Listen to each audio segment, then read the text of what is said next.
Back to our YouTube channel medical and nurses सब। तो आज की हमारी सीरीज़ नंबर 10th। तो यहाँ पर जिनका भी अपकमिंग टाइम में एग्ज़ाम है उन सभी के एग्ज़ाम पर्पज़ से सीरीज़ यहाँ पे लाई जाती हैं। तो भी at present NHM, CHO, PHN, JIP, MER की एग्ज़ाम डेट हैं जो क्लियर हैं। उड़ीसा में भी नर्सिंग ऑफिसर की जो वैकेंसी निकली OSSC उसकी भी एग्ज़ाम डेट आ गई है। तो आप लोग अपनी तैयारी है जो अच्छे से रखिए। और अपकमिंग टाइम है मे भी अक्टूबर और नवंबर में आपका नॉर्सेट एग्ज़ाम भी होगा, क्योंकि हर साल इसी टाइम में होता है अक्टूबर नवंबर में। तो आपका नॉर्सेट एग्ज़ाम भी होगा ईयर एंड के पहले ही। तो आप लोग अपनी तैयारी प्रॉपर तरीके से रखिए। तो यहाँ पर लास्ट क्लास में सीरीज़ नंबर 9th थी, उसमें क्वेश्चन आपके लिए दिया गया था। और साथ ही साथ अभी एट प्रेजेंट यूपी में बम्पर वैकेंसी निकली है, तो आप लोग फॉर्म फिलअप ज़रूर करना। PHN के लिए पोस्ट हैं, CHO के लिए भी पोस्ट हैं। तो यहाँ पर जो लास्ट क्लास में क्वेश्चन था वो था hormonal contraceptive of choice for lactating women. तो लैक्टेटिंग वुमेन के लिए कौन सी हैं जो हार्मोनल भी हैं और कॉन्ट्रासेप्टिव मेथड के तौर पर भी काम करेंगी। तो यहाँ पर आपका आंसर क्या होगा? तो ऑलमोस्ट जिन्होंने भी आंसर दिया है वो क्या है, वो है मिनी पिल्स। क्या है? मिनी पिल्स हैं जो लैक्टेटिंग वुमेन के लिए सेफ है जो रहेंगी। मिनी पिल्स में क्या कंटेंट रहता है, वो होता है प्रोजेस्टेरॉन।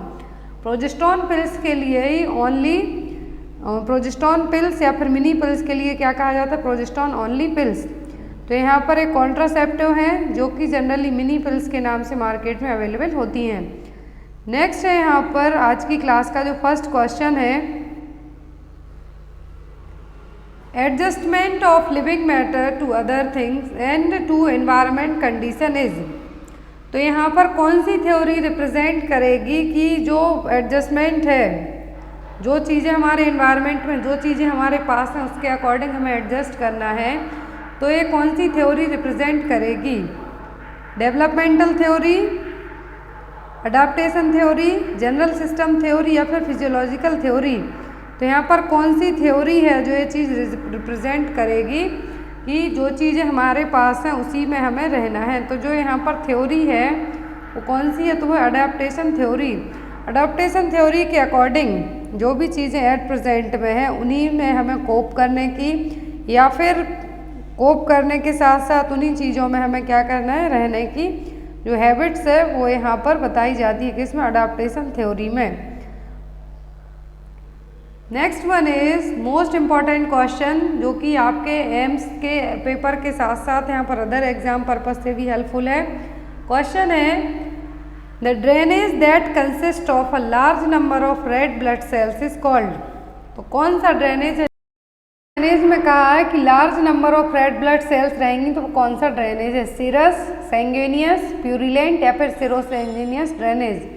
तो यहाँ पर जिसमें रेड ब्लड सेल्स या फिर ब्लड रहेगा वो कौन सा ड्रेनेज कहलाता है? वो कहलाता है सैंगुइनियस ड्रेनेज। अब यहाँ पर जो 4 टाइप के ड्रेनेज हैं वो भी हम देखते हैं। फर्स्ट है सीरस ड्रेनेज जो कि क्लियर वाटरी प्लाज्मा अपीयरेंस का देखने को मिलेगा, और ये अलग अलग टाइप के वुंड में है जो अलग अलग टाइप का ड्रेनेज देखने को मिलता है। तो वही यहाँ पर सीरस का मतलब क्या है, क्लियर वाटरी प्लाज्मा यदि ड्रेन होता है तो क्या कहलाएगा, सीरस ड्रेनेज। प्यूरिलेंट का मतलब होगा thick yellow green tan on brown, जो कि पस या फिर कुछ भी इन्फेक्शन होगा तो वहाँ पर देखने को मिलेगा प्यूरिलेंट ड्रेनेज, जो कि thick yellow green tan brown colour का होगा। फिर आता है हेमोसीरस जिसको सीरोसैंगुइनियस ड्रेनेज के नाम से भी जाना जाता है। फोर्थ ऑप्शन है जो ये क्या है, pale red watery mixture of serous and sanguineous. तो इसमें सीरस भी है, मतलब वाटर भी है, साथ ही साथ ब्लड कंटेंट भी है। तो ये क्या कहलाएगा, हेमोसीरस और सीरोसैंगुइनियस ड्रेनेज। लास्ट आता है सैंगुइनियस जिसमें bright red indicate active bleeding, जिसमें ब्लीडिंग होगी तो किस तरीके का होगा, रेड होगा, या फिर यहाँ पर डार्क ब्लड कह सकते हैं, रेड ब्लड सेल्स कह सकते हैं, या फिर डार्क ब्लीडिंग कह सकते हैं, एक्टिव ब्लीडिंग। तो वो कौन सा ड्रेनेज है, वो सैंगुइनियस ड्रेनेज। आई होप आपको चारों ड्रेनेज क्लियर हो गए हों। सीरस ड्रेनेज जो कि जनरली क्लियर और वाटरी प्लाज्मा बस रहेगा इसमें। प्यूरिलेंट में पस सेल्स रहेंगी इसके कारण येलो ग्रीन टाइप का रहेगा। हीमोसीरस में पेल रेड भी रहेगा, क्यों? क्योंकि इसमें सैंगुइनियस टाइप का ड्रेनेज है, ब्लड कंटेंटिंग भी मिक्स है और वाटर भी है। सैंगुइनियस में क्या है, ओनली ब्लड है जो कि एक्टिव ब्लीडिंग को रिप्रेजेंट करेगा। नेक्स्ट है यहाँ पर all the following are diagnostic test for sepsis except. तो यहाँ पर सेप्सिस के लिए, सेप्सिस को डायग्नोस करने के लिए सभी टेस्ट किए जाएंगे, डायग्नोस्टिक टेस्ट हैं, किसी एक को छोड़कर। ऑप्शन में complete blood count, serum electrolyte, urine culture या फिर ब्लड कल्चर। क्या है जो यहाँ पर डायग्नोस्टिक टेस्ट नहीं है, आपको यही यहाँ पे बताना है कि जो नहीं है। तो जब भी सेप्सिस के लिए या फिर किसी इन्फेक्शन के लिए चेक किया जाता है तो सीबीसी की जाती है, ब्लड कल्चर किया जाता है, यूरिन कल्चर किया जाता है। लेकिन यहाँ पर जो नहीं किया जाएगा वो क्या होगा, सीरम इलेक्ट्रोलाइट। क्या है, सीरम इलेक्ट्रोलाइट। तो यहाँ पर सीरम इलेक्ट्रोलाइट एक डायग्नोस्टिक टेस्ट नहीं है सेप्सिस के लिए। Next one is delusion is a disorder of. तो डिलीजन किस टाइप का डिसऑर्डर है, थॉट डिसऑर्डर है, मेमोरी है, जजमेंट है या फिर परसेप्शन है। तो डिलीजन किस टाइप का डिसऑर्डर है, थॉट डिसऑर्डर। डिलीजन के अलग अलग टाइप होते हैं, एग्जाम में आपको आते हैं, तो यहाँ पर आपको याद रखना है। डिलीजन किस टाइप का डिसऑर्डर है, थॉट डिसऑर्डर। सीजोफ्रेनिया में सबसे पहले क्या डिस्टर्ब होते हैं, थॉट, तो वो भी यहाँ पे आपको एग्जाम में पूछा जाता है। Next one is the best way of increasing the nutritive value of pulses. तो दालें होती हैं, पल्स रहेंगी, तो यहाँ पर उनकी न्यूट्रिटिव वैल्यू को हम कैसे बढ़ा सकते हैं। ऑलरेडी उनमें अच्छा खासा न्यूट्रिशन होता है, लेकिन जो न्यूट्रिशन है उसको और अच्छे से बढ़ाना है, तो क्या है जो बेस्ट मेथड होगी, जर्मिनेशन, मिक्सिंग पल्सेस, पर बॉइलिंग, फॉर्टिफिकेशन। तो पल्सेस के लिए जितनी भी लेग्यूम्स हैं, पल्सेस हैं, दालें हैं, उनमें अच्छे तरीके से वैल्यू बढ़ाना है यदि हम न्यूट्रिएंट्स की, तो बेस्ट मेथड क्या होती है, जर्मिनेशन। कौन सी मेथड बेस्ट होती है, जर्मिनेशन, जिसको हम स्प्राउट्स कहना भी कह सकते हैं। तो क्या बेस्ट मेथड होगी जिससे हम न्यूट्रिटिव वैल्यू पल्सेस की बढ़ा सकते हैं। Next one is general fertility rate refers to. Exam में क्वेश्चन आता है GFR, जनरल फर्टिलिटी रेट का मतलब क्या है, नंबर ऑफ लाइव बर्थ पर 1000 pregnancies, number of live birth पर 1000 female population, number of live birth पर 1000 इन रिप्रोडक्टिव एज ग्रुप, और नंबर ऑफ लाइव बर्थ पर 1000 पॉपुलेशन। तो यहाँ पर जनरल फर्टिलिटी, फर्टिलिटी में तो मेल फीमेल दोनों आ जाएंगे, तो यहाँ पर एज ग्रुप होगा। अब यहाँ पर जनरल फर्टिलिटी रेट क्या रिप्रेजेंट करेगी, रिप्रोडक्टिव एज को। नंबर ऑफ लाइव बर्थ पर 1000 इन रिप्रोडक्टिव एज ग्रुप, तो ये क्या रिप्रेजेंट कर रही है, general fertility rate. GFR exam में आपको आ सकती है, एट प्रेजेंट कितनी है, टोटल फर्टिलिटी रेट क्या है। जो वाइटल स्टैटिक्स पढ़े हैं हमने, उसमें आपके सभी पॉइंट्स हैं जो क्लियर हो जाएंगे। Next one is vaginal bleeding occurring before 28th week of gestation indicate. यदि वेजाइनल ब्लीडिंग होती है, 28 वीक की जेस्टेशनल पीरियड है, प्रेगनेंसी के पहले ही वेजाइनल ब्लीडिंग होती है, तो ये क्या कहलाएगा, incomplete abortion, inevitable abortion, missed abortion या फिर थ्रेटेंड अबॉर्शन। तो यहाँ पर 28 वीक का जेस्टेशनल पीरियड है और वेजाइनल ब्लीडिंग यदि स्टार्ट हो जाती है तो ये क्या कहलाएगा, थ्रेटेंड अबॉर्शन। कौन सा अबॉर्शन कहलाएगा, थ्रेटेंड अबॉर्शन। अब यहाँ पर टाइप ऑफ अबॉर्शन होते हैं, तो यहाँ पर MTP एक्ट भी अबॉर्शन है, और यहाँ पर कहा है कि 28 वीक के जेस्टेशन के पहले ही यदि वेजाइनल ब्लीडिंग हो जाए तो क्या कहलाएगा, थ्रेटेंड अबॉर्शन। अब यहाँ पर ये देखिए थ्रेटेंड अबॉर्शन क्यों कहा गया है, इसके लिए बाकी अलग टाइप के भी यहाँ पे अबॉर्शन है। थ्रेटेंड अबॉर्शन का मतलब, मिसकैरेज का मतलब, bleeding with closed cervix but no evidence of fetal demise और ultrasound scan, 50% chance of complete miscarriage. तो थ्रेटेंड अबॉर्शन में क्या होगा, आपको एक तो पेन नहीं आते हैं, थोड़े बहुत एक टाइप के क्रैम्प टाइप के पेन आएंगे, लेकिन आपको ज़्यादा पेन नहीं होगा। विदाउट पेन ब्लीडिंग होना स्टार्ट हो जाएगी और सर्विक्स क्लोज रहेगी, लेकिन ये भी एविडेंस नहीं होंगे कि फीटल डेड है या लाइव है यूट्रस में जब आप USG करवाएंगे तब।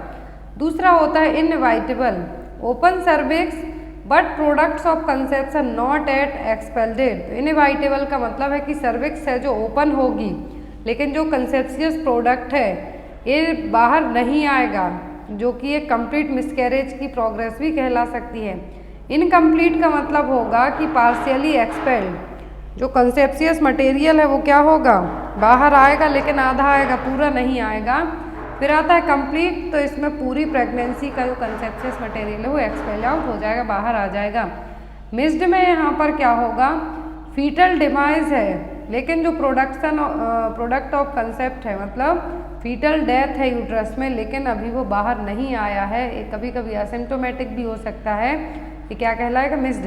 और सेप्टिक तो किसी भी पेल्विक इंस्ट्रूमेशन के कारण या फिर कुछ सर्जरी के कारण होने वाला अबॉर्शन है जो माना जाएगा। तो यहाँ पर ये टाइप ऑफ अबॉर्शन है। अबॉर्शन से आपको एक तो MTP एक्ट का क्वेश्चन आता है एग्जाम में, या फिर जितने टाइप ऑफ अबॉर्शन उनमें से एक या दो क्वेश्चन आपको आ सकते हैं। Next one is activated partial thromboplastin time is prolonged in. तो यहाँ पर APTT प्रोलॉन्ग्ड लंबा कितना किस डिसीज में रहेगा? थ्रोम्बोसाइटोपिनिया में, थ्रोम्बोसिस में, हीमोफीलिया में, या फिर बोन मैरो डिप्रेशन में। तो किस केस में है जो APTT टाइमिंग है क्या रहेगी? इंक्रीज रहेगी, प्रोलॉन्ग रहेगी, जितना रहना चाहिए। तो नॉर्मल रेंज होती है APTT की, activated partial thromboplastin clotting time की 21 से 35 सेकेंड। कितनी होती है? 21 to 35 सेकेंड। लेकिन ज़्यादा किस में रहेगी? तो ये रहती है ज़्यादा हीमोफीलिया के केस में। किस में रहेगी? हीमोफीलिया केस में। तो यहाँ पर आपको APTT का जो नॉर्मल रेंज है वो याद रखना है, और इंक्रीज किस में हो सकती है तो वो याद रखना है। जनरली ये APTT टाइमिंग है किस में इंक्रीज रहेगी, प्रोलॉन्ग रहेगी, तो वो थी हीमोफीलिया में। अब डिपेंड करता है कि हीमोफीलिया कौन से टाइप का हुआ है उस पर। Next one is primary apnoea last for how many second in newborn infants. तो प्राइमरी एपनिया होता है न्यूबॉर्न बेबी में, तो कितने टाइम के लिए, कितने सेकंड के लिए होता है? 5 सेकंड, 10 सेकंड, 20 सेकंड या फिर 30 सेकंड। तो प्राइमरी एपनिया का मतलब है कि जो न्यूबॉर्न बेबी है अपनी ब्रीदिंग के लिए एटलीस्ट 20 सेकंड के लिए क्या कर ले? स्टॉप कर ले, 20 सेकंड तक के लिए स्टॉप कर ले। तो यहाँ पर क्या कहलाता है? Primary apnoea. और एक कंडीशन जनरली जो बच्चे होते हैं, स्पेशली इन्फेंट्स होते हैं, उनमें देखने को मिलेगी। तो यहाँ पर क्या है? प्राइमरी एपनिया न्यूबॉर्न बेबी में। तो जब न्यूबॉर्न बेबी एटलीस्ट 20 सेकेंड तक के लिए सांस को, अपनी ब्रीदिंग पैटर्न को स्टॉप कर ले, क्या कहलाएगा? Primary apnoea. Next one is all the following are sign of placental separation and descent except. तो प्लेसेंटल सेपरेशन के सभी साइन है किसी एक को छोड़कर। Fundus become rounder, shortening of cord, smart fresh blood loss, lengthening of cord. तो यहाँ पर मैंने आपको कल की जो क्लास ली थी उसमें प्लेसेंटल सेपरेशन के 3 कार्डिनल साइन बताए थे, गोल्डन साइन बताए थे, जिससे समझ सकते हैं कि प्लेसेंटा नॉर्मली एक्सपेल्ड हो रहा है। फर्स्ट होता है यहाँ पर लेंथनिंग ऑफ कॉर्ड। जो अम्बलाइकल कॉर्ड है इसकी लेंथ कैसी रहेगी? बढ़ी हुई रहेगी। ब्लड है जो vaginal, gush of blood vaginal देखने को मिलेगा। फंडस का शेप है जो राउंडर देखने को मिलेगा, ग्लोबुलर टाइप से देखने को मिलेगा। तो यहाँ पर जो एक्सेप्ट करके क्वेश्चन है, तो यहाँ पर आपका आंसर क्या होगा? Shortening of cord. कभी भी प्लेसेंटल सेपरेशन में शॉर्टनिंग ऑफ कॉर्ड देखने को नहीं मिलती है, लेंथ और लंबी है जो कॉर्ड देखने को मिलेगी। Next one is the exercise that involve muscle contraction with resistance is called. तो कौन सी एक्सरसाइज है जिसमें मसल में कॉन्ट्रैक्शन होगा लेकिन रेसिस्टेंस के साथ में? ऑप्शन में आइसोमेट्रिक, आइसोकाइनेटिक, आइसोटोनिक या फिर एरोबिक। तो यहाँ पर एक्सरसाइज के टाइप दिए होंगे आइसोमेट्रिक, आइसोकाइनेटिक, आइसोटोनिक और एरोबिक। तो यहाँ पर जो सांसों को लेके, ब्रीदिंग पैटर्न को लेके होगी वो होगी एरोबिक। अब यहाँ पर है मसल कॉन्ट्रैक्शन होगा लेकिन रेसिस्टेंस के साथ में, तो क्या कहलाएगी? Isokinetic exercise. क्या होगी? Isokinetic exercise. Next and most important question, all the following are biological risk factor for altered family health except. तो सभी रिस्क फैक्टर हो सकते हैं फैमिली की हेल्थ को डिस्टर्ब करने के लिए, बायोलॉजिकल रिस्क फैक्टर किसी एक को छोड़कर। ऑप्शन में birth defect, mental retardation, genetic predisposition to disease and air pollution. तो यहाँ पर बायोलॉजिकल रिस्क फैक्टर्स पूछे हैं। जो एक ऑप्शन है यहाँ पर वो इन्वायरमेंटल रिस्क फैक्टर में आ जाएगा। तो फैमिली हेल्थ में जो रिस्क फैक्टर होंगे, बायोलॉजिकल रिस्क फैक्टर, वो कौन से होंगे? बर्थ डिफेक्ट होगा, मेंटल रिटार्डेशन होगी, जेनेटिक प्रोडिस्पोजिशन होगा डिसीज़ को लेके, कोई भी जेनेटिक डिसीज़ है यदि तो, और एयर पॉल्यूशन। जो 3 इनिशियल के होंगे स्टार्टिंग के, जो एयर पॉल्यूशन है किस में आएगा? इन्वायरमेंटल फैक्टर में, ना कि बायोलॉजिकल रिस्क फैक्टर में आएगा। एयर पोल्यूशन में जो अस्थमा वाली डिसीज़ है वो आ सकती हैं, मेनली रेस्पिरेटरी प्रॉब्लम्स हैं जो आ सकती हैं। लेकिन यदि बायोलॉजिकल रिस्क फैक्टर पूछा है सब है किसी एक को छोड़कर, तो क्या air pollution. Next one is marked inflammation of the gums is called. सभी ऑप्शन एग्जाम में आते हैं, सभी क्वेश्चन एग्जाम में आते हैं कि गम्स में इन्फ्लामेशन होने को हम क्या कहेंगे, पेरियोडोंटाइटिस, चिलियोसिस, कैरीज या फिर ग्लोसाइटिस। क्या टर्म है जो यहाँ पर यूज़ किया जाएगा गम्स के इन्फ्लामेशन के लिए। तो यहाँ पर जो टर्म यूज़ होगा वो क्या होगा, तो यहाँ पर गम्स में इन्फ्लामेशन के लिए क्या कहा जाएगा, पेरिडोंटाइटिस। क्या होगा, पेरिडोंटाइटिस। और यहाँ पर ग्लोसाइटिस का मतलब होता है इन्फ्लामेशन ऑफ द टंग्स। क्या होगा, इन्फ्लामेशन ऑफ द टंग्स। और जो यहाँ पर चिलोसिस है तो चिलोसिस का मतलब होगा, और चिलाइटिस भी जिसको हम कह सकते हैं, तो इसमें क्या होगा, माउथ के जो दोनों कॉर्नर हैं, सिंगल कॉर्नर और दोनों कॉर्नर में क्या होना, स्मॉल क्रैक्स या फिर इन्फ्लामेशन देखने को मिलना, वो क्या है, चिलोसिस। नेक्स्ट है यहाँ पर the disease which is characterised by an increase in intraocular pressure and progressive loss of vision is. कौन सी डिसीज है जिसमें आईओपी बढ़ेगा और उसी के साथ में विजन लॉस होने की प्रोग्रेस भी हो सकती है, प्रोग्रेसिव लॉस ऑफ विजन भी हो सकता है। मैनर्स डिसीज, ग्लूकोमा, कैटरैक्ट या फिर ज़ीरोफ्थैल्मिया। तो ये चारों डिसीज एग्जाम में आपको आती हैं। ग्लूकोमा, कैटरैक्ट, ज़ीरोफ्थैल्मिया, ये तीनों आँखों से रिलेट करती हुई डिसीज़ हैं। अब यहाँ पर तीनों डिसीज़ में इंट्राओक्यूलर प्रेशर तो आँखों में ही बढ़ेगा, तो किस डिसीज़ में आईओपी बढ़ेगा, साथ ही साथ प्रोग्रेसिव विजन लॉस होने के चांस भी रहेंगे, तो वो है ग्लूकोमा। क्या होगा, ग्लूकोमा। जब ज़्यादा है जो आईओपी बढ़ेगा तो ऑप्टिक नर्व डैमेज होने के भी चांसेस हो जाते हैं, इसीलिए इसको क्या कहा गया है, glaucoma. Next one is first degree partial thickness burn is characterised by. तो फर्स्ट डिग्री यदि पार्शियल थिकनेस बर्न का क्लाइंट है तो क्या साइन देखने को मिलेंगे, involvement of skin, fat, muscles and bones, superficial and painful burn, damage the dermis, burn tissue in painless and seen dry and maybe black and white, presence of wet and shiny blistered। तो first degree partial thickness burn के characteristics सब इनमें से कौन है। तो यदि percentage base पर हम बात करें, एग्जाम में क्वेश्चन आता है तो बॉडी सरफेस एरिया के हिसाब से first, second, third, fourth degree है जो थिकनेस के हिसाब से हम डिवाइड करते हैं बर्न पेशेंट को। तो यहाँ फर्स्ट डिग्री पार्शियल थिकनेस का साइन क्या, superficial and painful burn. First degree burn के पेशेंट होते हैं सुपरफिशियली जले हुए रहेंगे और साथ ही साथ इनमें बहुत ज़्यादा पेन भी देखने को मिलेगा। अब यहाँ depth of burn, superficial, superficial partial thickness, deep partial thickness and full thickness. अब यहाँ पर डिग्री के बेस पर, किसके बेस पर, डिग्री के बेस पर, दैट मीन्स कितनी लेयर्स अफेक्ट होती हैं, क्या क्या अफेक्ट होगा। तो फर्स्ट डिग्री बर्न में ओनली टॉप लेयर, क्या है, ओनली टॉप लेयर एपिडर्मिस बस अफेक्ट होगी। स्किन कलर पिंक होगा, स्लाइटली स्वेलिंग होगी, स्किन ड्राई रहेगी। Burn can be anywhere from tender to severely painful. तो इस तरीके से यदि आपको कुछ भी गर्म पॉट, मैंने अभी बताया, टच हो जाता है कुछ भी, तो क्या होगा, यहाँ पर फर्स्ट डिग्री बर्न में आ जाएंगे जिसमें ओनली एपिडर्मिस अफेक्ट होगी।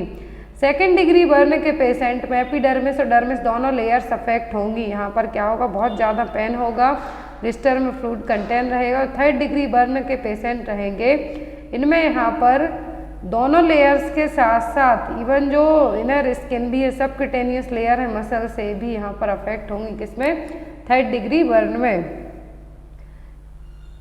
और इसमें पेन भी नहीं होगा। यदि एग्जाम में आपको आता है कि बर्न इंजरी है विदाउट पेन, तो ये क्या है, थर्ड डिग्री बर्न हो जाएगा। बट फर्स्ट और सेकंड डिग्री दोनों जो बर्न के पेशेंट हैं इनमें पेन है जो बहुत ज़्यादा होता है। थर्ड डिग्री में पेन नहीं होता क्योंकि यहाँ पर नर्व जो कि सेंसेशन फील कराएंगी, आपको दर्द होने का एहसास दिलाएंगी, वो भी यहाँ पर डैमेज हो जाती हैं, इसलिए। नेक्स्ट क्वेश्चन है आज का, the most common deficiency seen in patient with chronic alcoholism. तो कोई क्रॉनिक एल्कोहलिज्म का पेशेंट है तो उनमें जो डेफिशिएंसी देखने को मिलेगी वो क्या होगी, थियामिन, साइनोकोबालमिन, नियासिन या फिर विटामिन सी। अब यहाँ पर आपके बहुत सारे क्वेश्चन बनते हैं एल्कोहलिज्म को लेके। तो यदि जो लोग लंबे टाइम से दारू पी रहे हैं तो उनमें जो जिस विटामिन की कमी होगी वो होगी थियामिन। तो जब थियामिन की कमी होती है क्रॉनिक एल्कोहलिज्म के पेशेंट में, तब देखने को मिलती है कोर्साकॉफ सिंड्रोम, जो कि एक दूसरे से रिलेट करते हुए हैं। तो यदि क्रॉनिक एल्कोहलिज्म का पेशेंट है तो उसमें जो कॉम्प्लिकेशन देखने का एग्जाम में आपको आता है तो वह कोर्साकॉफ साइकोसिस एंड सिंड्रोम, और वे किसके कारण होते हैं? तो ये होते हैं थियामिन की कमी के कारण। और जो लोग लंबे टाइम से दारू पीते हैं उनको थियामिन की कमी ज़रूर होती है। Next one is second heart sound as to indicate closure of which valve. तो सेकेंड हार्ट साउंड आता है तो ये किस वॉल्व के क्लोज होने पर आता है? मिट्रल एंड ट्राइकस्पिड वॉल्व के, मिट्रल एंड पल्मोनिक वॉल्व के, आर्टिक एंड पल्मोनिक, या फिर ट्राइकस्पिड एंड आर्टिक वॉल्व के। तो सेकेंड हार्ट साउंड इंडिकेट करता है कौन से वॉल्व को क्लोज होना? आर्टिक एंड पल्मोनिक वॉल्व के क्लोज होने को, जिसको हम क्या कहते हैं? Semi lunar valve.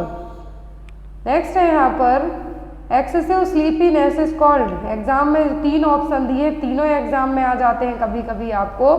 तो बहुत ज़्यादा सोने टाइप से आपको स्लीपीनेस फील होना क्या कहलाएगा? नार्कोलेप्सी, इंसोम्निया, सोमनिएम्बिलिज्म, या फिर नन ऑफ द अबव। तो एक्सेसिव स्लीपीनेस, बहुत ज़्यादा आपको लगता है कि नींद ही नींद सी आ रही है, तो उसको क्या कहते हैं? नार्कोलेप्सी।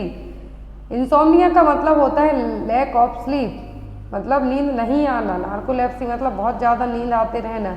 सोमनिएम्बिलिज्म का मतलब है the act of getting up and walking around while the sleep. कहते हैं कि सोने में चलने की बीमारी, किसी किसी को नींद में चलने की बीमारी होती है, तो वही यहाँ पर जो टर्मिनोलॉजी यूज़ की गई वो क्या है? सोमनिएम्बिलिज्म। एक होता है स्लीप वॉकिंग, एक होता है स्लीप टॉकिंग। तो यहाँ पर जो टर्म है वो क्या है? Somnambulism, that means sleep walking. Next one is normal pH of urine is the range of. तो सेकेंड चैनल को आप लोग जरूर चेक करना आज इवनिंग में, वहाँ पर आपको पीएच वैल्यू पढ़ाई जाएंगी 5 मिनट में। Urine, blood, amniotic fluid, plasma, हर एक चीज़ की पीएच वैल्यू पढ़ाई जाएगी। तो नॉर्मल पीएच जो वैल्यू होती है यूरिन की वो कितनी होती है? तो वो होती है 4.5 to 8.0। कितनी होती है? 4.5 to 8.0। ना तो एसिडिक और बेसिक दोनों टाइप से हो जाती है, क्योंकि जो पीएच रेंज होती है वो 0 to 14 तक होती है। तो 7 के बाद से लेके जो 8 के बीच की स्केल है क्या रिप्रेजेंट करती है? न्यूट्रल। और यहाँ पर जो 4.5 से 8.0 है तो इन्हें एसिडिक और अम्लीय क्षारीय दोनों टाइप से यहाँ पर रहेगी। Next one is minimum scrubbing time for surgical hand wash. Hand wash के स्टेप एग्जाम में आपको आते हैं, ड्यूरेशन पूछा जाता है और यहाँ पर स्क्रबिंग टाइम कितना होना चाहिए। जब आप हैंड वॉश करते हैं तो किस चीज़ पर डिपेंड करता है, ये भी एग्जाम में आपको आता है। Minimum scrubbing time surgical hand wash के लिए एटलीस्ट 5 मिनट होना चाहिए। कितना? 5 मिनट। और यदि नॉर्मलिंग के लिए नॉर्मल ड्यूरेशन पूछें तो कितना होता है? 1 मिनट का रहेगा, लेकिन सर्जिकल हैंड वॉश की बात हो रही है तो 5 मिनट। अब आपको हैंड वॉश की बात हो रही है तो हैंड वॉश के step 7 step. And hand wash के लिए सबसे ज़रूरी क्या है? तो वो है फ्रिक्शन। एग्जाम में क्वेश्चन आता है रगड़ना, क्योंकि यदि आप हाथों में साबुन लगा लिए, डिटॉल लगा लिए, कुछ भी लगा लिए, सीधा धुल लिए तो वो काम नहीं करेगा जब तक आप उनको रगड़ेंगे नहीं, फ्रिक्शन नहीं करेंगे। तो वही यहाँ पर आपको एग्जाम में आ सकता है। Next and most important question, which drug is used for prophylaxis of manic depressive disorder. Mania और डिप्रेशन के लिए एज एन प्रोफाइलैक्सिस के तौर पर कौन सी मेडिसिन यूज़ की जाएगी? लिथियम, वालप्रोएट, हेलोपेरिडोल या फिर फेनिटोइन। लिथियम वालप्रोएट दोनों हैं जो यूज़ की जाती हैं मैनिया और डिप्रेशन को ट्रीट करने में। लेकिन यहाँ पर जब बात की जाए एज एन प्रोफाइलैक्सिस के तौर पर, मैनिक डिप्रेसिव डिसऑर्डर है, प्रोफाइलैक्सिस के तौर पर यूज़ किया जाए तो क्या है? लिथियम। क्या होगी? Lithium. Next one is which electrolyte has to be maintained in lithium therapy. तो लिथियम थेरेपी के लिए कौन सा इलेक्ट्रोलाइट है जो मेंटेन करना बहुत ज़्यादा ज़रूरी है? क्योंकि लिथियम टॉक्सिसिटी यदि वन आपने नॉर्मल डोज भी दिया तब भी लिथियम टॉक्सिसिटी हो सकती है। तो कौन सा इलेक्ट्रोलाइट बैलेंस करने की ज़रूरत पड़ेगी? सोडियम, पोटेशियम, कैल्शियम या फिर मैग्नीशियम। तो जो इलेक्ट्रोलाइट मेंटेन करने की ज़रूरत पड़ेगी वो होगा सोडियम। क्या होगा? सोडियम। क्योंकि सॉल्ट का कंजप्शन, सॉल्ट में क्या होता है? सोडियम ही होता है। सॉल्ट का कंजप्शन या फिर सोडियम क्या करता है? सीरम लिथियम लेवल को फ्लक्चुएट करता है, कभी घटाएगा कभी बढ़ाएगा। तो या तो ये यदि आप अचानक से सॉल्ट लेना कम कर दें, यदि लिथियम थेरेपी पे हैं, या फिर सोडियम को लेना कम कर दें या फिर बढ़ा दें, तो ये फ्लक्चुएट कर सकता है। लेकिन यहाँ पर एक और रीज़न है लिथियम थेरेपी के लिए सोडियम को मैनेज करने का, क्योंकि जो लिथियम टॉक्सिसिटी है वो, और उसमें सबसे ज़्यादा जो इलेक्ट्रोलाइट डिस्टर्ब होता है वो कौन सा होता है, वो होता है sodium. Next one is highly heat resistance vaccine is. तो हीट रेसिस्टेंस वैक्सीन कौन सी है, BCG, MMR, OPV या फिर TT। तो हाईली हीट रेसिस्टेंट वैक्सीन है यहाँ पर TT, टिटेनस टॉक्साइड।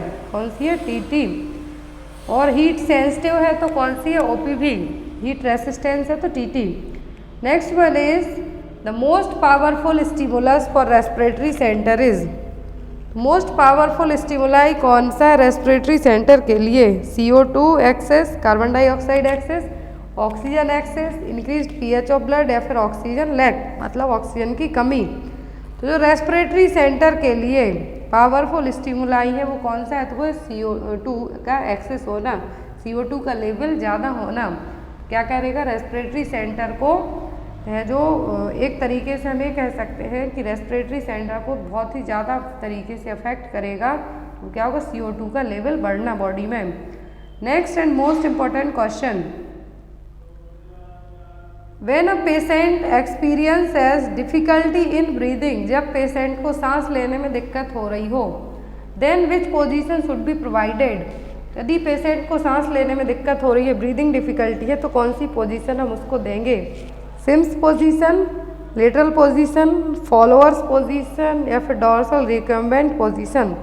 तो यहाँ पर यदि पेशेंट को डिफिकल्टी हो रही है सांस लेने में, तो जो पोजीशन हम देंगे वो क्या होगी, Fowler's position. Next one is visual analogue scale is most widely used to measure. तो विजुअल एनालॉग स्केल है जनरली किसको मेजर करने के लिए यूज़ की जाती है, sedation, sleep, depth of anaesthesia या फिर पेन इंटेंसिटी। तो जो विजुअल एनालॉग स्केल है मोस्टली किसको मेज़र करने के लिए यूज़ की जाती है, पेन इंटेंसिटी के लिए। किसके लिए, पेन इंटेंसिटी के लिए। ये रही यहाँ पर स्केल, विजुअल एनालॉग स्केल किसके लिए यूज़ करते हैं हम, पेन असेस करने के लिए। यदि यहाँ पर इस स्केल के नंबर की बात करें तो 0 to 10 तक रहेंगे। कोई पेन नहीं है तो 5 तक स्कोरिंग दी जाती है। यदि पेन बहुत ज़्यादा है, यदि पेन दर्द नहीं है तो 0 स्कोरिंग दी जाएगी। फिर डिपेंड करता है पेन, यदि आप सहन करने की क्षमता रखते हैं, कोप करने की क्षमता रखते हैं तो क्या रहेगा 5। और यहाँ पर जो यदि आपका पेन अनवियरेबल है, दैट मीन्स आप उसको सहन नहीं कर सकते हैं, कितना स्कोर दिया जाएगा 10। मैक्सिमम स्कोर है 10, मिनिमम है 0। यहाँ पर आपको याद रखना है कि यदि या तो इमोजी जो बनी हुई हैं, hurt little bit, hurts little more, hurts even more, hurts whole a lot या फिर हर्ट्स बस्ट, तो ये सभी इमोजी आपके माइंड में सेट होना चाहिए, स्पेशली नॉर्सेट एग्जाम के लिए। या तो स्केल दे दी जाएगी जो इमोजी बनी हुई है यहाँ पर कि ये क्या है, तो ये visual analogue scale pain intensity को असेस करने के लिए यूज़ की जाती है। Next one is the agent host environment model of health and illness is based on the concept of. तो एक एजेंट होस्ट एनवायरमेंटल मॉडल है, ट्रायंगल शेप में हेल्थ एंड इलनेस को रिप्रेजेंट करता है। तो ये कौन सा है, स्टेज ऑफ इलनेस के लिए, इन्फेक्शियस डिसीज के लिए, प्रोग्नोसिस के लिए या फिर रेट ऑफ एक्सपोजर के लिए। तो एजेंट होस्ट एनवायरनमेंट मॉडल है जो हमने एपिडेमियोलॉजिकल ट्रायड के नाम से भी जानते हैं। तो ये किसके लिए है, इन्फेक्शियस डिसीज के लिए। किसके लिए, एंड इलनेस के लिए जो कॉन्सेप्ट रिप्रेजेंट करता है वो कौन है, एपिडेमियोलॉजिकल ट्रायड। किसके लिए, इन्फेक्शियस डिसीज के लिए एजेंट होस्ट एनवायरनमेंट, तीनों चीज़ें एक दूसरे पर डिपेंड करती हैं। Next one is all of the following are characteristics of pre eclampsia except. तो यहाँ पर सभी साइन है प्री एक्लेम्सिया के, किसी एक को छोड़कर। Vomiting, hypertension, oedema and protein urea. Exam में क्वेश्चन आता है प्री एक्लेम्सिया एक्लेम्सिया को लेके।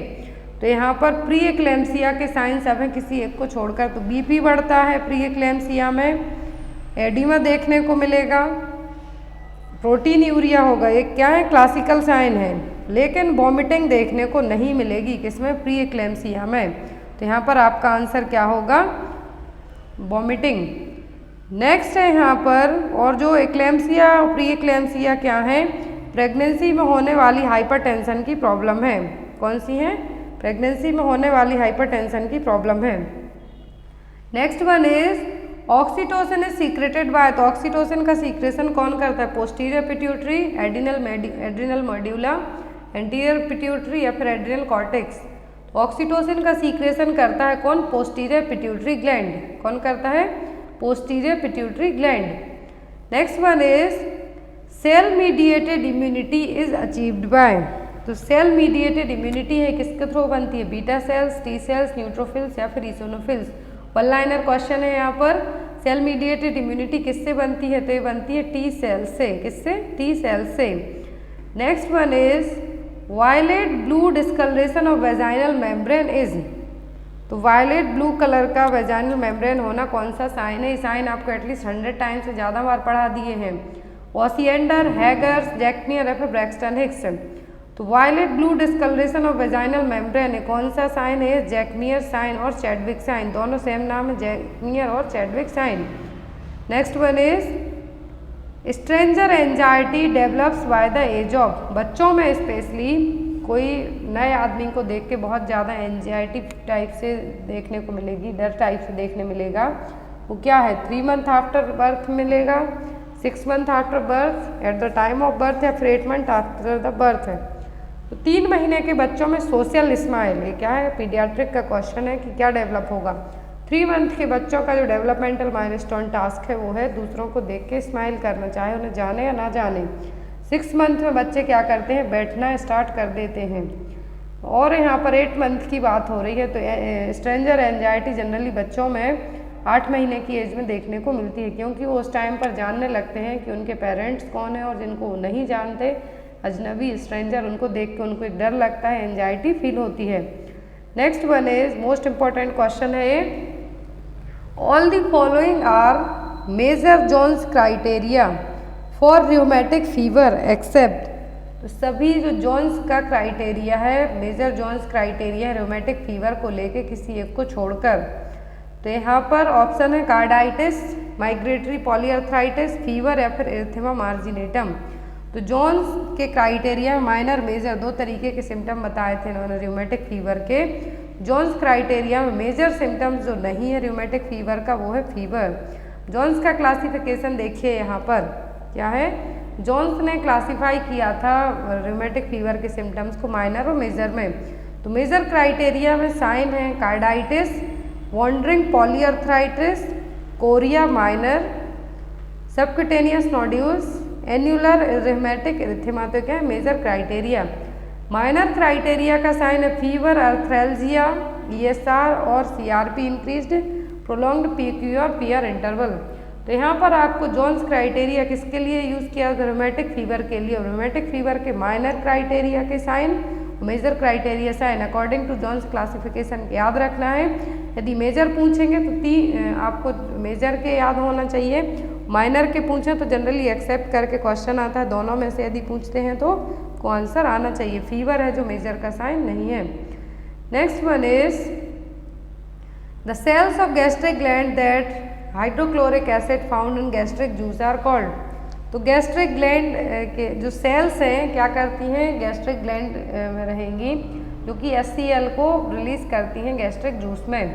तो ये क्या है? म्यूकस सेल्स है, नेक सेल्स है, पेराइटल सेल्स हैं या फिर चीफ सेल्स हैं। तो ये कौन सी सेल्स हैं? Parietal cells. Next one is all the following are features of severe dehydration except, तो सभी सीवियर डिहाइड्रेशन के फीचर्स हैं किसी एक को छोड़कर। Delayed capillary refilling time, sunken fontanelles, dry oral mucosa, alert mental status. तो यहाँ पर क्या है जो सीवियर डिहाइड्रेशन का फीचर नहीं है? तो वो यहाँ पर अलर्ट मेंटल स्टेटस। बच्चा जनरली जब सीवियर डिहाइड्रेट होता है तो क्या रहेगा, कभी कभी सेमी कॉन्शियस रहेगा या फिर अनकॉन्शियस रहता है, लेकिन मेंटल स्टेटस उसका अलर्ट नहीं रहेगा। कैपिलरी रिफिलिंग टाइम है जो डिले रहेगा, सनकेन फॉन्टेनेल्स रहेगा, ओरल म्यूकोसा ड्राई रहेगी क्योंकि डिहाइड्रेशन है इसलिए। Next one is urea breath test is exhaled breath is used to detect the presence of. तो यूरिया ब्रीथ टेस्ट किया जाता है जो कि एक्सहेल्ड ब्रीथ टेस्ट है, किसको डिटेक्ट करने के लिए? स्टेफाइलोकोकस, स्ट्रेप्टोकोकस, हेलिकोबैक्टर पाइलोरी या फिर इकोलाई। तो यहाँ पर पेप्टिक अल्सर के लिए जो मोस्ट कॉमन कॉजेटिव एजेंट होता है वो होता है हेलिकोबैक्टर पाइलोरी। और हेलिकोबैक्टर पाइलोरी को डिटेक्ट करने के लिए टेस्ट किया जाता है उसको हम क्या कहते हैं, urea breath test. Next one is biochemical aetiology of Alzheimer's disease related to. तो अल्जाइमर डिसीज में एक बायोकेमिकल इटियोलॉजी, दैट मीन्स कुछ केमिकल है जो इसमें डिस्टर्ब रहेगा, वो कौन सा है, एपिनेफ्रिन है, सेरोटोनिन है, डोपामाइन है या फिर एसिटाइल कोलिन है। तो बायोकेमिकल इटियोलॉजी की बात हो रही है अल्जाइमर्स डिसीज में, तो कौन सा डिस्टर्ब रहेगा, तो वो होगा एसिटाइल कोलिन, ACH का लेवल डिस्टर्ब रहेगा, जो कि न्यूरोट्रांसमीटर क्या करते हैं, सिग्नल इम्पल्सेस का काम करते हैं, नर्व में जो सिग्नल्स हैं उनको ट्रांसमिट करने का काम करते हैं। लेकिन जब ये न्यूरोट्रांसमीटर ही डिफेक्टेड होंगे क्या करेंगे, डिसीज़ क्रिएट करेंगे। अल्जाइमर्स डिसीज़ में जो कॉमनली बायोकेमिकल अफेक्ट होता है न्यूरोट्रांसमीटर, वो कौन सा है, acetyl choline. Next one is all the following are major problems affecting child growth and development except. तो मेजर प्रॉब्लम है जो कि चाइल्ड के ग्रोथ डेवलपमेंट को अफेक्ट करेंगे सब, लेकिन एक को छोड़कर, माल न्यूट्रिशन, कॉमन कोल्ड, निमोनिया या फिर मीजल्स। मेजर प्रॉब्लम्स यहाँ पर हो जाएंगी pneumonia, measles and mall nutrition, बच्चे की ग्रोथ डेवलपमेंट दोनों को अफेक्ट करेंगे, लेकिन कॉमन कोल्ड है जो बच्चों की ग्रोथ डेवलपमेंट पर ज़्यादा अफेक्ट नहीं डालेगी। तो यहाँ पर मेजर पूछा है, क्या है, कॉमन कोल्ड नहीं है। नेक्स्ट इज बॉक्सर्स मसल है, डेल्टॉइड मसल के लिए कहा गया है, ब्रैकियो रेडियलिस के लिए कहा गया है, सेरेटस एंटीरियर के लिए कहा गया है, फिर बाइसेप्स ब्रेकाई के लिए। तो जो बॉक्सर्स मसल हैं, यहाँ पर कौन सी बॉक्सर्स मसल है, तो बॉक्सर्स मसल कहलाती हैं सेरेटस एंटीरियर, क्या है, बॉक्सर्स मसल। और सेरेटस एंटीरियर मसल्स के लिए क्या कहा जाता है, बॉक्सर मसल, जो कि रिस्पॉन्सिबल होती हैं स्कैपुला को प्रोटेक्ट करने के लिए। जो क्या स्कैपुला है पीछे, जिसको हम शोल्डर ब्लेड कहते हैं, उसको प्रोटेक्ट करने का जो काम करती है वो कौन सी है, सेरेटस एंटीरियर और boxer muscle. Next one is all the following are cause of constipation except. तो कॉन्स्टिपेशन का मतलब होगा हार्ड स्टूल, क्या होगा, हार्ड स्टूल, जो कि बाहर निकालने में, या फिर फीकल कंटेंट जो कि जिसमें बहुत ही लैक ऑफ फ्लूइड रहेगा, पानी की कमी होगी जिसके कारण प्रॉब्लम होगी डेफिकेशन में। तो यहाँ पर कॉन्स्टिपेशन का जो सभी कॉज हैं किसी एक को छोड़कर, इनएडिक्वेट fibre intake, laxative abuse, decreased gestational motility या फिर डिक्रीज्ड फ्लूइड इनटेक। तो सभी कॉज हैं इनएडिक्वेट फाइबर इनटेक, फाइबर्स कम लेना, डिक्रीज GI ट्रैक्ट मोटिलिटी, जो गैस्ट्रोइंटेस्टाइन ट्रैक्ट की मोटिलिटी है वो भी कम होना, डिक्रीज्ड फ्लूइड इनटेक, पानी कम पीना। तो फाइबर लेना कॉन्स्टिपेशन को ट्रीट करने के लिए क्या कहा जाता है, हाई फाइबर डाइट, वॉक कीजिए ज़्यादा से ज़्यादा जिससे GI मोटिलिटी अच्छी रहे, इंक्रीज्ड हो, और फ्लूइड इनटेक कीजिए। तो क्या है, कॉन्स्टिपेशन को रिलीव करने के लिए। अब यहाँ पर जो लैक्सेटिव एब्यूज़ हैं, लैक्सेटिव एब्यूज़ क्या कर सकते हैं, कॉन्स्टिपेशन है तो उसको ट्रीट करने का काम करेंगे। तो यहाँ पर आपका आंसर भी क्या होगा, बी, लैक्सेटिव एब्यूज़, जो कि सॉफ्ट करते हैं स्टूल को, ना कि कॉन्स्टिपेशन लाने का काम करेंगे। Next one is Korsakoff syndrome is caused by deficiency of. तो कोर्साकॉफ सिंड्रोम है किसके कारण होगा, किसकी कमी के कारण। तो यहाँ पर ऑप्शन है पायरिडॉक्सिन, थियामिन, आयरन या फिर राइबोफ्लेविन। तो कोर्साकॉफ सिंड्रोम होता है थियामिन की कमी के कारण। Next one is the average height of a newborn at the time of birth. यहाँ पर इंच में दी हुई है हाइट, सेंटीमीटर में सबको याद होगा, या तो आपको सेंटीमीटर से इंच में कन्वर्ट आना चाहिए या फिर इंच से सेंटीमीटर में। तो ऑप्शन में यहाँ पर average height of a newborn at the time of birth, तो यहाँ पर ऑप्शन में है 25 to 27 इंच, 28 से 30 इंच, 19 to 21 इंच या फिर 30 to 32 इंच। तो अब 1 इंच में होता है 2.5 सेंटीमीटर, कितना इंच में होता है 2.5 सेंटीमीटर। और at the time of birth की हाइट की बात की जा रही है, तो जनरली 45 to 50 सेंटीमीटर तक हाइट होती है at the time of birth बच्चे की। अब यहाँ पर एवरेज हाइट की बात हो रही है, तो यहाँ पर कितना आपका आंसर होगा, वो 19 to 21 इंच, कितना 19 to 21 इंच है यहाँ पर, जिससे हाइट कितनी होगी 48.26 सेंटीमीटर के बीच में आएगी। यदि आप कन्वर्ट करके देखना चाहें तो देख सकते हैं। तो यहाँ पर न्यूबॉर्न की हाइट कितनी होगी 19 to 21 इंच, सेंटीमीटर में होती है 45 to 50 centimetre. Next one is partogram includes all silent features of labour except. तो पार्टोग्राम में सभी फीचर्स इंक्लूड होते हैं किसी एक को छोड़कर। Pulse, foetal heart rate, frequency of contraction या फिर फीटल प्रेजेंटेशन। तो यहाँ पर आप जो पार्टोग्राम है लेबर के लिए यूज़ किया जाता है, तो यहाँ पर सभी फीचर्स होंगे फीटल प्रेजेंटेशन को छोड़ के। अब पार्टोग्राम में क्या क्या होता है, जिसकी एक इमेज यहाँ पर ऐड की हुई है।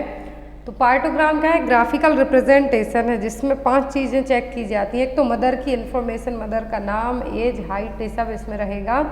दूसरा होता है फीटल वेलबीइंग। क्या है, फीटल वेलबीइंग। तो फीटल वेलबीइंग में होता है फीटल की heart rate, character of liquor, that means कितना एमनियोटिक फ्लूइड है, और मोल्डिंग है जो चेक की जाएगी। लेबर की प्रोसेस क्या होगी, लेबर की प्रोसेस यहाँ पे चेक की जाएगी। अब फीटल वेलबीइंग में आपने देखा कि यहाँ पर फीटल की हार्ट रेट चेक की जाएगी, फ्रीक्वेंसी ऑफ कॉन्ट्रैक्शन आ जाएंगे आपकी लेबर की प्रोग्रेस में कि कितना है जो प्रोग्रेसिव है, डायलिटेशन कितना है, डिसेंट कितना है, और यहाँ पर कॉन्ट्रैक्शन किस तरीके से आ रहे हैं, तो वो हो जाएगा frequency of contraction. Fetal heart rate आ जाएगा फीटल वेलबीइंग में। पल्स, बीपी, ये सभी किस में आ जाएंगे, मैटरनल और फीटल दोनों की वेलबीइंग में या फिर दोनों में आ जाएंगे। फीटल प्रेजेंटेशन पार्टोग्राफ में कभी भी चेक नहीं किया जाएगा, तो इसका साइलेंट फीचर नहीं होगा। मेडिकेशन भी यहाँ पर ऐड की जाएंगी, तो ऑक्सीटोसिन, पेन रिलीफ मेडिसिन दी जाती है जनरली लेबर पेन में, तो क्या है, पैथिडिन। मैटरनल वेलबीइंग में बीपी, पल्स, टेम्परेचर, टाइम है जो ये सभी चीज़ें चेक की जाती हैं। Next one is sterilisation of surgical equipment is done by.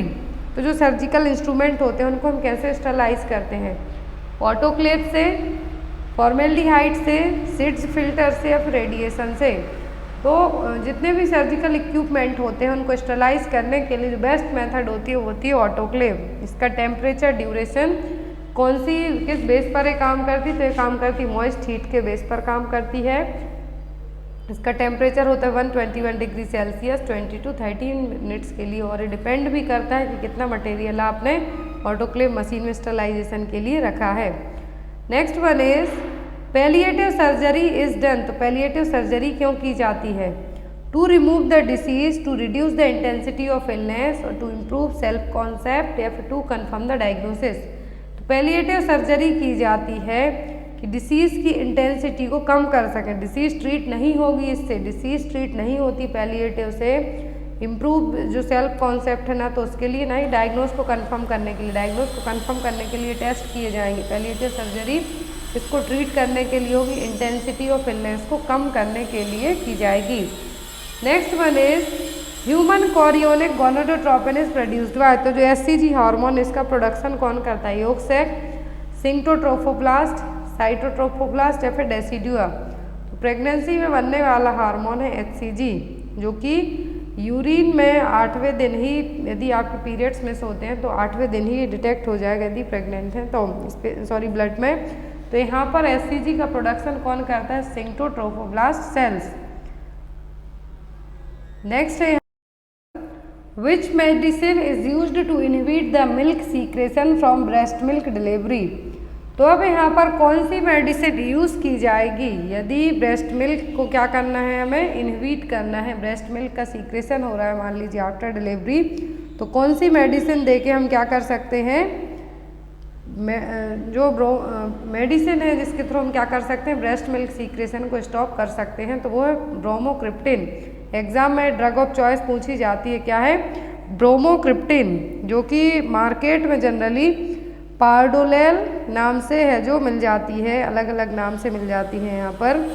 तो यहाँ पर किसके लिए यूज़ की जाती है जनरली, यूज़ तो अलग अलग टाइप में होती है, लेकिन जो ब्रोमोक्रिप्टिन है, क्या है, ब्रोमोक्रिप्टिन है। मान लीजिए किसी भी माँ को ब्रेस्ट फीड नहीं कराना है किसी भी वैलिड रीज़न से, तो उसके लिए दे के हम क्या कर सकते हैं, ब्रेस्ट मिल्क को इनहिबिट कर सकते हैं, स्टॉप करवा सकते हैं।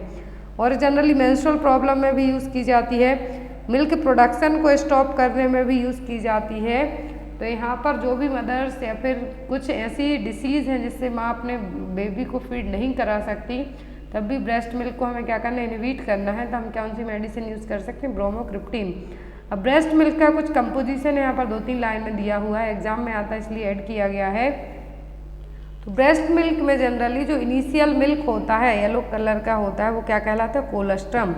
क्या कहलाता है, कोलेस्ट्रम। इसमें 8.6% प्रोटीन होगा, फैट होगा 2.3%, कार्बोहाइड्रेट 3.2%, वाटर होगा 86%।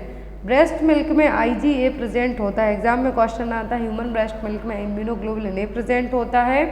और जो मेजर प्रोटीन होता है ब्रेस्ट मिल्क में वो कौन सा होता है, लैक्टो एल्ब्यूमिन या फिर वे प्रोटीन। इसका चाहे तो आप स्क्रीनशॉट ले सकते हैं, फिर नोट डाउन करके रख सकते हैं। आज का एक क्वेश्चन आपके लिए, इसका आंसर आप लोग कमेंट बॉक्स में देंगे। Which content present in breast milk that protect from a baby to parasitic infection, जैसे कि मलेरिया।